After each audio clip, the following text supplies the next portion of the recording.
Hey guys, welcome back to the channel. Today I'm doing some trimming and pruning around my house. I'm going to be using an extended reach Red Max hedge trimmer.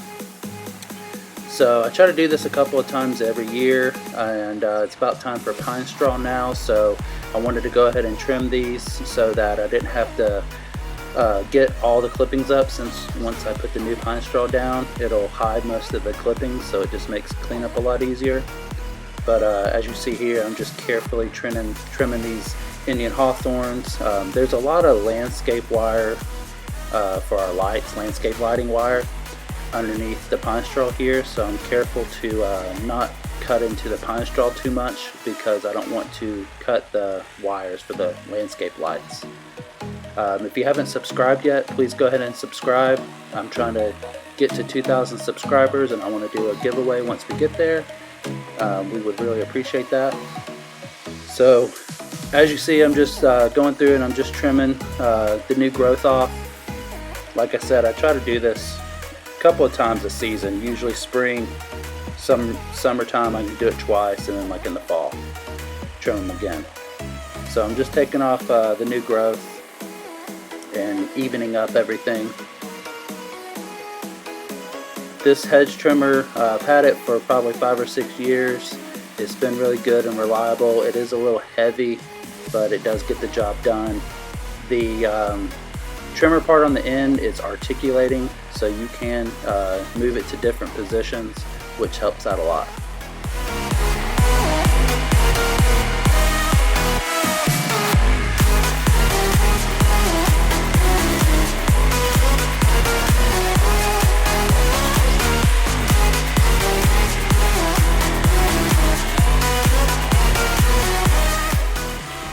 These are, I believe, some compacta Hollies, which we're going to probably end up removing these in time and redoing this part of the bed.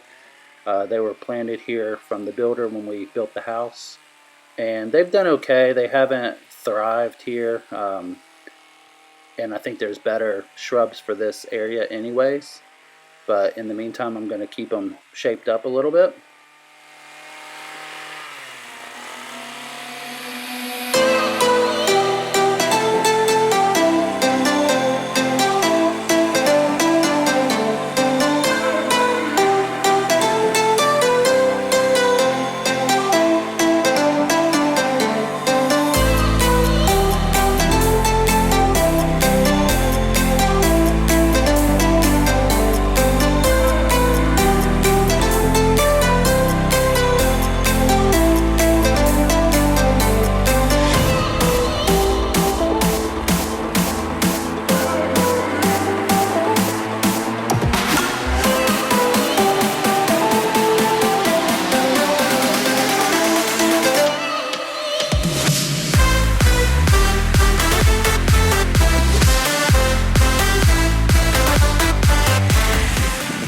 These purple shrubs that I'm trimming here are called lower pedlums, and the variety is Crimson Fire, and it is a dwarf variety, and these are about as tall as they get. They say 3 to 4 foot.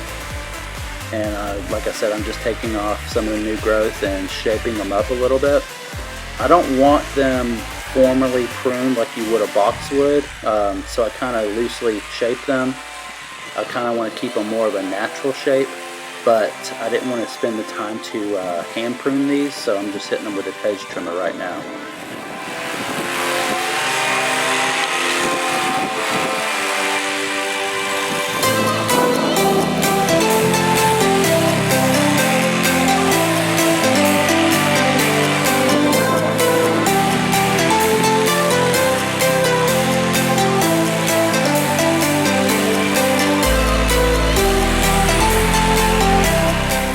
Now there is a proper way to prune different varieties of shrubs, and sometimes they need to be hand pruned versus sheared with hedge trimmers. A very loose guideline would be like boxwoods. Anything with a small leaf typically will be sheared with hedge trimmers and formally shaped and pruned, whereas your bigger leaf shrubs like these lower pedlums that I'm trimming, or the azaleas that are in the other bed behind them, all those bigger leaf shrubs can be hand pruned, and you take deep cuts so that you can get really dense foliage on the shrub. And that's typically because, say for instance with an azalea or anise or tea olive, the leaf size is so big that the hedge trimmer is cutting the leaves in half. And it's not healthy for the shrub, and it doesn't look good because once that leaf's cut in half, it typically dries up and falls off the plant. So you're left with a lot of brown, dead leaves. So you should go in like these azaleas right here. You should really hand prune these. But once again, this is my personal property, and this whole bed's going to be redone soon. There's a Japanese maple in the middle that I'm going to keep. But there's loropetalums all around the Japanese maple and the encore azaleas in front, and it's just too crowded and it's kind of crazy looking. So I want to take all of this out except for the maple and put in a more thought out design. This is also next to the front door, so I want it to be more inviting and more put together for the curb appeal of the house. Now you do see me here, I am taking some hand cuts off of the maple and some of the loropetalums. It's good to get in there and cut it back to a certain spot on the limb, and it's more healthy for the plant and it gives it a better shape. You definitely don't want to take hedge trimmers to, say for instance, the Japanese maple. That tree has a really unique structure that gets better with time, and you definitely would not want to formally prune that into any kind of shape. It should remain natural. So you only want to hand prune those.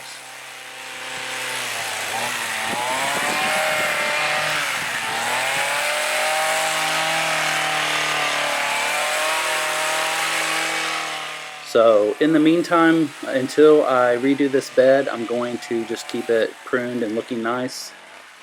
But I'm not spending a lot of time on these. I'm going to get up most of the clippings and just repine straw this area.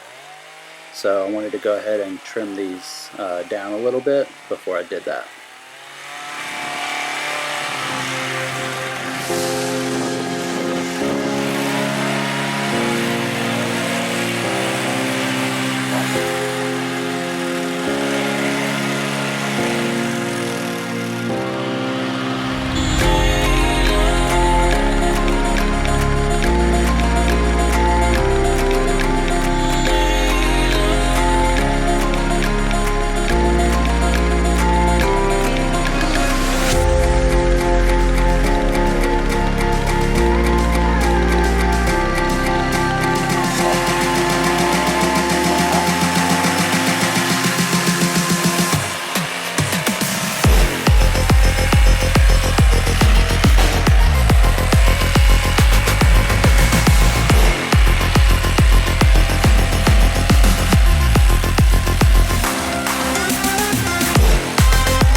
So what you see here, the first shrub, which is on the corner of the house, the lighter green, that is anise, and it has a licorice type smell to it.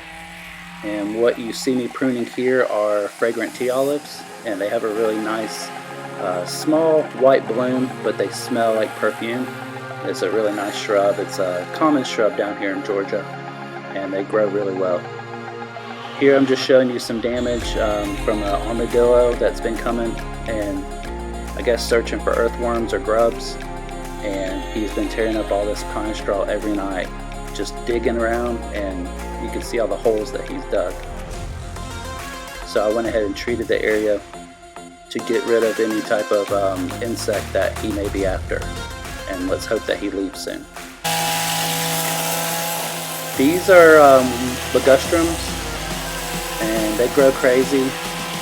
They actually were transplanted from my parents' house, and they were neglected for a long time.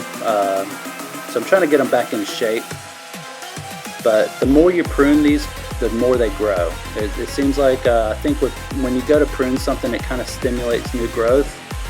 So if you're trying to reshape a shrub or get it to grow, then I would recommend pruning it, because it'll put off some new growth fairly quickly once you cut them.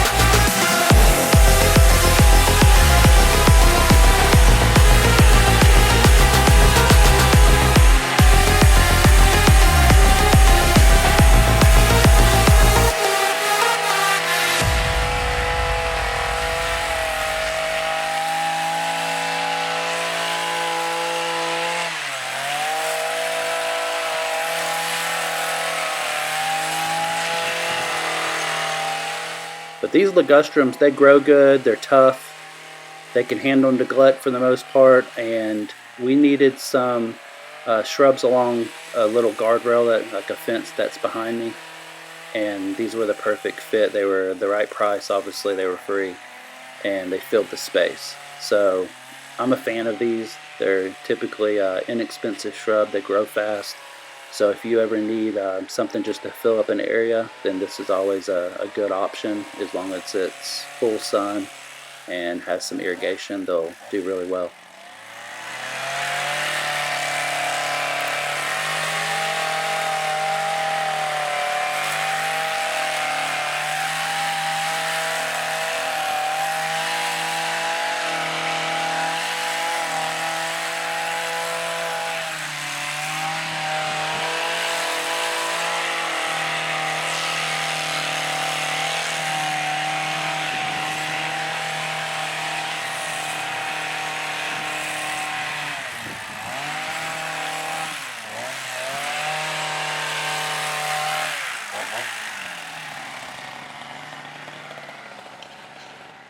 Now, lots of landscape companies handle cleanup differently. Some people will put tarps down before they ever start pruning anything.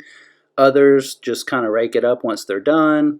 I did use a tarp, and I raked some of it up, as you see here. I'm not too concerned with getting every one of them, all the clippings up, because we're going to put pine straw down, and it's going to cover up all these clippings. But I did want to get the majority up. So that's what I'm doing here. You just, see me raking up most of them.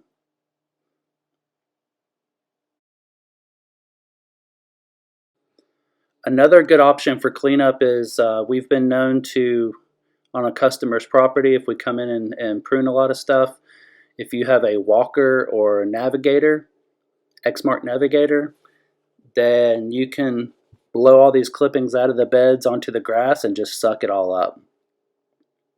And that makes a quick cleanup if you're, doing this for a customer and you're trying to make money.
Thank you for watching and tuning in. I hope you learned something, or maybe I taught you something today, or you saw a better or easier way to handle pruning shrubs.